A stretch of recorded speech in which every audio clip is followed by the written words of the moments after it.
ભારત પોતાની જરૂરિયાતનું 85થી 90% કાચા તેલનું આયાત કરે છે. એટલે કે આપણો દેશ કાચા તેલ માટે બહુ મોટું માર્કેટ છે.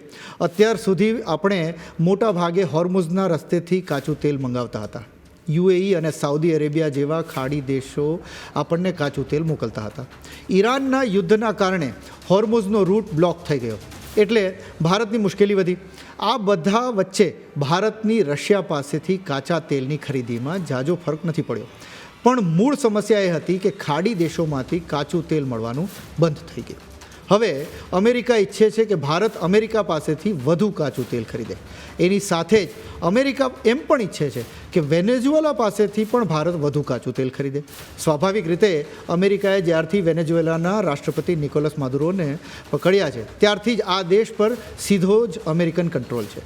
રૂબિયોએ જાહેરાત કરી હતી કે વેનેઝુએલાના વચગાળાના પ્રેસિડેન્ટ ડેલ્સી રોડ્રિગેઝ ભારતની મુલાકાત લેશે.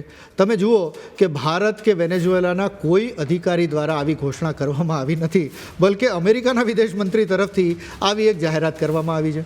બલકે તેમણે તો એજન્ડા પણ કહી દીધો કે ડેલ્સી ભારતને વધુ ક્રૂડ ઓઇલ વેચવા માટે આવી રહ્યા છે. આમ પણ તમે જુઓ કે જ્યારથી વેનેઝુએલા પર અમેરિકાનો કંટ્રોલ થઈ ગયો છે ત્યારથી આપણે ત્યાંથી વધુ કાચું તેલ મંગાવી રહ્યા છીએ.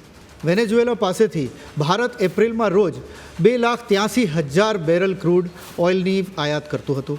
હવે આ મહિનામાં અત્યાર સુધીમાં ભારતે વેનેઝુએલાની પાસેથી લગભગ 4 લાખ બેરલ ક્રૂડ ઓઇલની આયાત કરી છે. એવું કહેવામાં આવી રહ્યું છે કે વેનેઝુએલાના ઓઇલથી સીધો અમેરિકાની જ સરકારને મોટો ફાયદો થઈ રહ્યો છે. સામાન્ય રીતે જો આપણે અમેરિકા પાસેથી ક્રૂડ ખરીદીએ તો સીધા અમેરિકન કંપનીઓ સાથે જ ડીલ કરવું પડે છે. પણ જ્યારે વેનેઝુએલા પાસેથી ક્રૂડ ઓઇલ ખરીદવાની વાત આવે તો એ અમેરિકન સરકાર મારફત જ ખરીદી શકાય છે. વેનેઝુએલાનું ઓઇલ વેચીને જે કંઈ પણ રૂપિયા આવે એ સૌથી પહેલાં અમેરિકન ટ્રેઝરીમાં જમા થાય છે અને એના પછી જ વેનેઝુએલાની સરકાર પાસે જાય છે.